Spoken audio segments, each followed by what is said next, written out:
नमस्कार, आप देख रहे हैं के न्यूज इंडिया। मैं हूं आपके साथ गरिमा वाजपेयी। रुक करते हैं तेज रफ्तार खबरों की ओर। वाराणसी में राष्ट्रपति द्रौपदी मुर्मू के 11 दिसंबर को आगमन के मद्देनजर पुलिस और प्रशासनिक स्तर पर तैयारियां तेज हो गई हैं। राष्ट्रपति के साथ सूबे के सीएम योगी आदित्यनाथ और राज्यपाल आनंदीबेन पटेल भी रहेंगी। दोनों ही राष्ट्रपति की बाबतपुर एयरपोर्ट पर अगवानी करेंगे, फिर काशी विद्यापीठ में आयोजित कार्यक्रम में शिरकत करेंगे। इलाहाबाद हाईकोर्ट की लखनऊ पीठ ने एक अहम फैसले में जूनियर बेसिक स्कूलों के शिक्षकों के अंतर जनपदीय तबादला नीति पर मोहर लगाई है। कोर्ट ने कहा कि इस नीति में कोई भी अवैधानिकता नहीं है। यूपी में परिवहन विभाग ने मुख्यमंत्री के सख्त आदेश के बाद सड़क दुर्घटनाओं में 50% कमी लाने के लिए प्रदेश में 15 दिसंबर से 31 दिसंबर तक सड़क सुरक्षा पखवाड़ा संबंधित विभागों के साथ मिलकर बनाएगी और एनसीआरबी के आंकड़ों में दुर्घटनाओं के बाद सीएम योगी आदित्यनाथ ने इससे जुड़े विभागों को इस पर विशेष ध्यान देने के निर्देश भी दिए थे। यूपी के बिजली उपभोक्ताओं को नहीं मिलेगी राहत। 3 दिन अभी चार्ज कम करने पर फैसला लटक गया है। बिजली दरों में 18 से 69 पैसे प्रति यूनिट तक कमी होने का अनुमान था, लेकिन विद्युत नियामक आयोग ने इसे तिमाही के तौर पर कम नहीं किया है।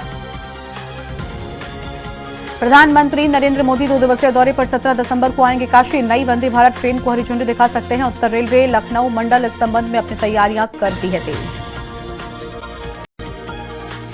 लखनऊ में गोमती पुस्तक महोत्सव का हुआ शुरुआत। 9 दिवसीय इस महोत्सव में देश विदेश के कई मशहूर साहित्यकारों का लगेगा जमावड़ा। पूर्व संध्या पर नेशनल बुक ट्रस्ट और इंडिया शिक्षा मंत्रालय भारत सरकार द्वारा आयोजित प्रेस वार्ता में जनसंपर्क प्रमुख अमित सिंह ने दी इसकी सूचना।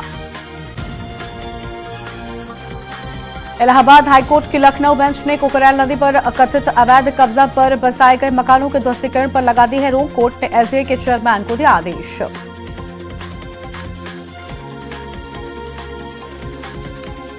लखनऊ में 11 दिसंबर को रोजगार मेले का किया जाएगा आयोजन। लखनऊ के अलीगंज स्थित आईटीआई परिसर में प्रस्तावित मेले में 54 कंपनी हायरिंग के लिए पहुंचेंगी और इस दौरान 6352 पदों पर भर्ती की तैयारी है।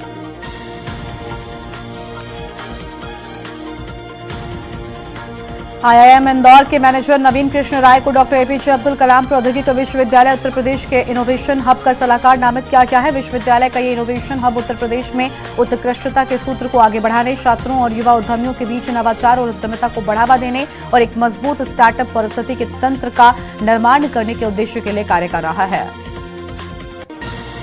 नोएडा में मलाईदार पदों पर 3 सालों से अधिक समय से बैठे अधिकारियों पर गिरी गाज। मुख्य कार्यपालक अधिकारी लोकेश एम के आदेश पर 3 सालों से एक ही विभाग में बैठे 20 अधिकारियों को अन्य विभागों में स्थानांतरित किया गया है। अब लंबे समय तक एक ही विभाग में नहीं रह सकेंगे अधिकारी।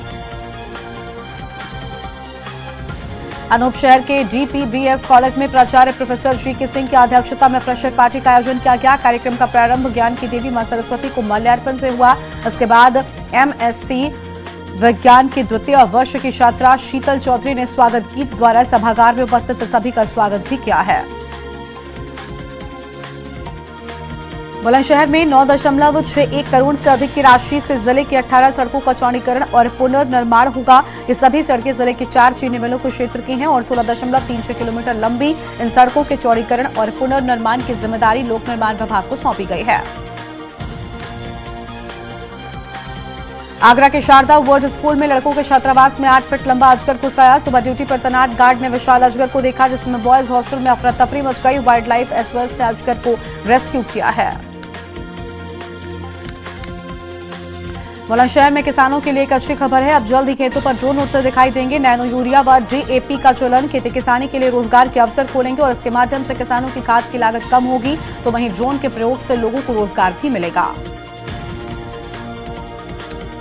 पीलीभीत में रकम को दोगुनी करने के नाम पर 2 जालसाजों ने एक युवक को ठगी का शिकार बनाया। आरोपी युवक से 1.75 लाख रुपए ठग लिए। पैसे वापसी के नाम पर टालमटोल करने लगे। जब युवक ने अपने पैसे वापस मांगे तो आरोपियों ने मारपीट करते हुए जान से मारने की धमकी भी दी। अलीगढ़ मुस्लिम विश्वविद्यालय का कैंपस बुधवार की शाम एक बार फिर से गोलियों की तड़तड़ाहट से गूंज उठा है। आपसी विवाद को लेकर 2 छात्र गुट आपस में भिड़ गए और उनके बीच गोलियां चल गईं, जिसमें वहां से गुजरने वाली एमबीबीएस की एक छात्रा घायल हो गए। आजमगढ़ जिले में सिख समाज और गुरुद्वारे के बीच का विवाद थमने का नाम नहीं ले रहा है। 10 दिन पूर्व जिला प्रशासन ने सिख समाज से 10 दिन का समय मांगा था। 10 दिन बीत जाने के बाद भी जब समस्या का समाधान नहीं हुआ तो सिख समाज के लोगों ने जिले के एसडीएम से मिलकर मामले की शिकायत की है।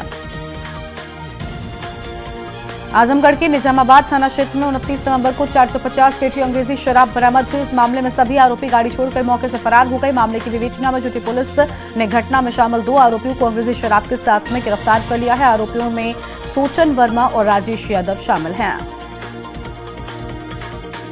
आजमगढ़ में बिलरियागंज पहुंचे प्रदेश सरकार के कृषि मंत्री सूर्य प्रताप शाही ने विकास योजनाओं का शुभारंभ किया। लोगों को संबोधित करते हुए कहा कि देश और प्रदेश की सरकार ने विभिन्न विभागों की ओर से संचालित योजनाओं का लाभ लेने के लिए तथा भारत को 2047 तक विकसित राष्ट्र बनाने के लिए ही विकसित भारत संकल्प यात्रा का प्रारंभ किया है।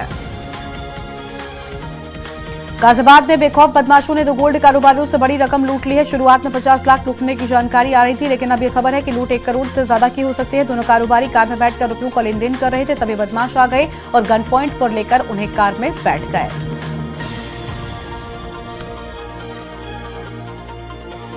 बदायूं में प्रशासन समेत पुलिस व एआरटीओ ने संयुक्त रूप से अभियान चलाकर बुधवार को शहर में चल रही निजी एम्बुलेंस पर शिकंजा कसा है। इस दौरान अफसरों ने 10 एम्बुलेंस सीज करती हैं। ये वो एम्बुलेंस हैं जिनके मानक पूरे नहीं हैं, यहां तक कि कुछ के ड्राइवरों पर लाइसेंस भी नहीं था।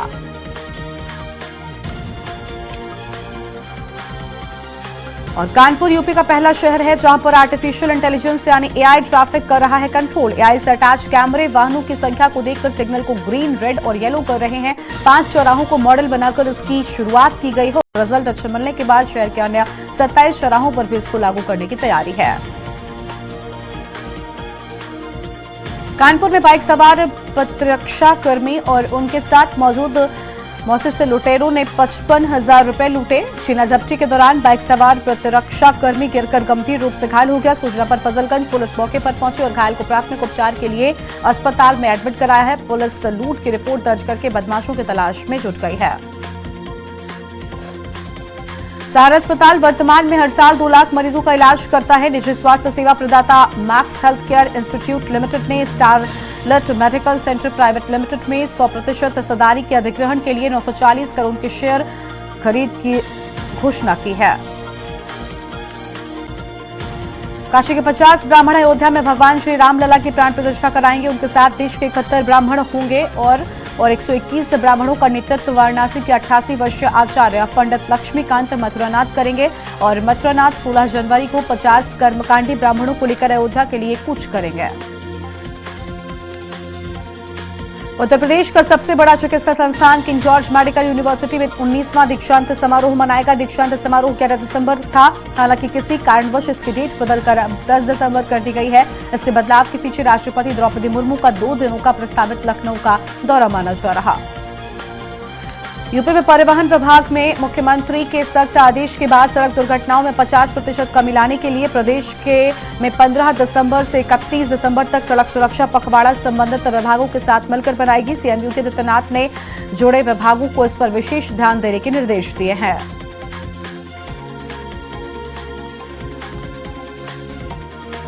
प्रयागराज के नैनी में स्थित शुआर्ट्स यूनिवर्सिटी कृषि प्रौद्योगिक एवं विज्ञान विश्वविद्यालय में इन दिनों सिर्फ छात्र छात्राएं ही नहीं बल्कि यहाँ के शिक्षक और कर्मचारी भी परेशान हैं। 8300 छात्र छात्राओं व करीब 1500 शिक्षक व कर्मचारियों के भविष्य पर खतरा मंडरा रहा है।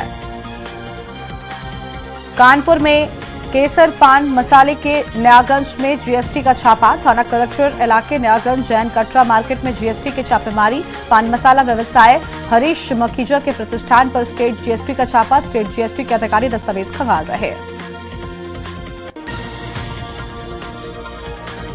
आगरा एडीजी जोन अनुपमा कुलश्रेष्ठ द्वारा महिलाओं को अपराधों और जबरन मुकदमे दर्ज कराने में शामिल कराने के प्रति किया जा रहा जागरूक। ऑपरेशन जागृति की शुरुआत की गई। अभियान के तहत यूनिसेफ के साथ मिलकर महिलाओं की जा रही काउंसलिंग। गांव में सांसद ब्रजभूषण के स्कूल के बाहर से बुलेट गायब हुई। सांसद ब्रजभूषण चरण सिंह के स्कूल से बुलेट गायब। रघुकुल विद्यापीठ के बाहर से बुलेट गायब हो गई। सांसद खेल स्पर्धा का आयोजन था। आयोजन में शामिल होने ग्राम प्रधान पहुंचे थे।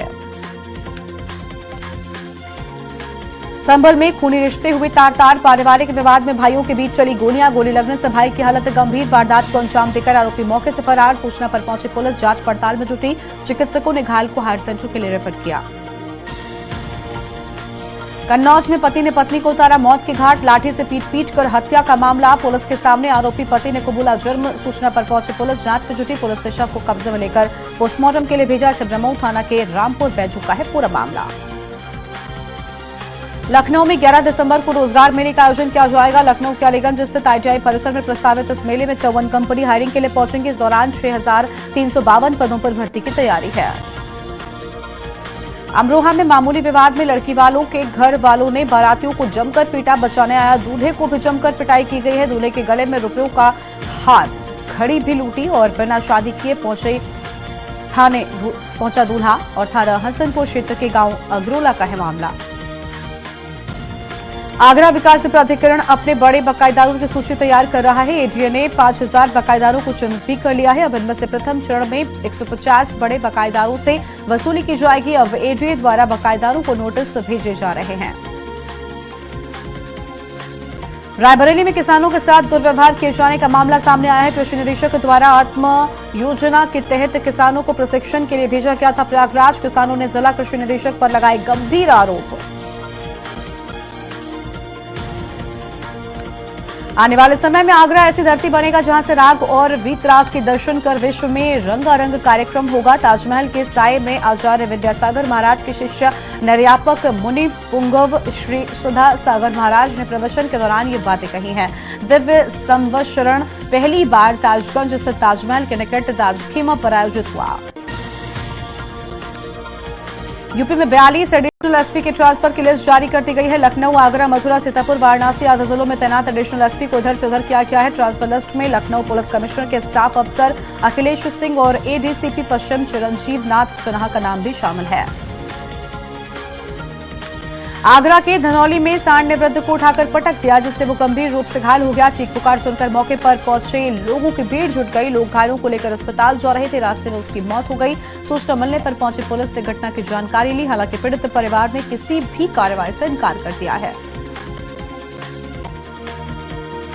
काशी के 50 ब्राह्मण अयोध्या में भगवान श्री रामलला की प्राण प्रतिष्ठा कराएंगे। उनके साथ देश के 71 ब्राह्मण और होंगे। इन सब में 121 ब्राह्मणों का नेतृत्व वाराणसी के ही 88 वर्षीय आचार्य पंडित लक्ष्मीकांत मथुरानाथ दीक्षित करेंगे। पंडित मथुरानाथ 16 जनवरी को 50 कर्मकांडी ब्राह्मणों को लेकर अयोध्या के लिए कूच करेंगे।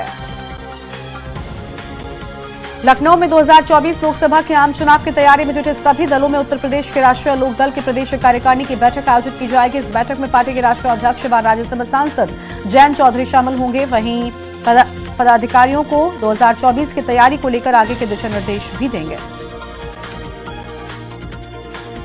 अंबेडकर नगर जिला अस्पताल परिसर में बनकर तैयार ट्रॉमा सेंटर चालू नहीं हो सका है। ये ट्रॉमा विंग मुख्यमंत्री के लोकार्पण के 6 महीने बाद भी संचालित नहीं हो सका। संचालन न होने का कारण मैन पावर की कमी बताई जा रही है। जिले के लोगों को बेहतर इलाज मिल सके, इसके लिए 2020 में शासन ने जिला अस्पताल परिसर में ट्रॉमा विंग के निर्माण को मंजूरी दी थी। यूपी में बारिश का दौर अब थम चुका है। अब कड़ाके की सर्दी शुरू होगी। मौसम विभाग का अनुमान है कि 2 दिन यानी 11 दिसंबर से सर्दी बढ़ जाएगी। तापमान में औसतन 2 से 4 डिग्री तक की कमी हो सकती है। इसकी वजह है पश्चिमी विक्षोभ हिमालय के करीब पहुंच रहा और इसके पहाड़ों में बर्फबारी की शुरुआत होगी। असर गंगा के मैदानी इलाकों में भी पड़ेगा। नगर निगम ने पॉलीथीन के खिलाफ 5 सब्जी मंडियों में अभियान चलाया। प्रवर्तन दल ने 5 मंडियों से 2 कुंतल से ज्यादा पॉलीथीन जब्त की है। सबसे ज्यादा खेरिया मोड़ सब्जी मंडी से जब्त की गई है। नगर निगम इससे पहले भी कई बार पॉलीथीन के खिलाफ अभियान चला चुका है, लेकिन सब्जी मंडियों सहित अन्य बाजारों से पॉलीथीन बंद नहीं हो रही है। आईपीएल की तर्ज पर दिव्यापुर में चल रही टीपीएल के 6वें दिन 2 लीग मैच हुए। पहले मैच में पूर्ण माइटी लायंस ने रशियन फाइटर को 8 विकेट से हराया है, जबकि दूसरे मैच में डीटैक वॉरियर्स ने दिल्ली पिज्जा स्ट्राइकर्स को 41 रनों से हराया है। घाटमपुर की राठी गांव सहकारी समिति में शुक्रवार को किसानों ने मनमानी करने के आरोप लगाते हुए हंगामा शुरू कर दिया। हंगामा होते देख सचिव सहकारी समिति में ताला डालकर मौके से भाग निकले। ग्रामीणों ने फोन कर एसडीएम को मामले की जानकारी दी। इसके बाद एसडीएम ने सचिव को भेजकर किसानों को खाद वितरित कराई है। लखनऊ में गोमती पुस्तक महोत्सव शुरू होगा। 9 दिवसीय इस महोत्सव में देश विदेश के कई मशहूर साहित्यकारों का जमावड़ा लगेगा। पूर्व संध्या पर नेशनल बुक ट्रस्ट इंडिया, शिक्षा मंत्रालय, भारत सरकार द्वारा आयोजित प्रेस वार्ता में जनसंपर्क प्रमुख अमित सिंह ने इसकी सूचना दी है। कानपुर विकास प्राधिकरण की बहुप्रतीक्षित योजना न्यू कानपुर सिटी को विकसित करने का रास्ता साफ हो गया है। शासन ने योजना में जमीनों को खरीदने के लिए 200 करोड़ रुपए की पहली किश्त जारी कर दी है। शहर की जलापूर्ति को दुरुस्त करने के लिए एक बार फिर से 16 किलोमीटर लंबाई में सड़कों की खुदाई की जाएगी। JNNURM योजना के तहत डाली गई भ्रष्टाचार की पाइपलाइन को दुरुस्त करने के लिए कंपनी बाग चौराहे से गणेश उद्यान फूल बाग तक और कंपनी बाग से रावतपुर क्रॉसिंग होते हुए जूही गौशाला तक नई पाइपलाइन डाली जाएगी। कानपुर विकास प्राधिकरण के द्वारा 608 भूखंडों की ऑनलाइन नीलामी के लिए तारीख बढ़ा दी गई है। 20 दिसंबर की बजाय अब 16 दिसंबर तक लोग ऑनलाइन भूखंड नीलामी में भाग लेने के लिए रजिस्ट्रेशन कर सकते हैं।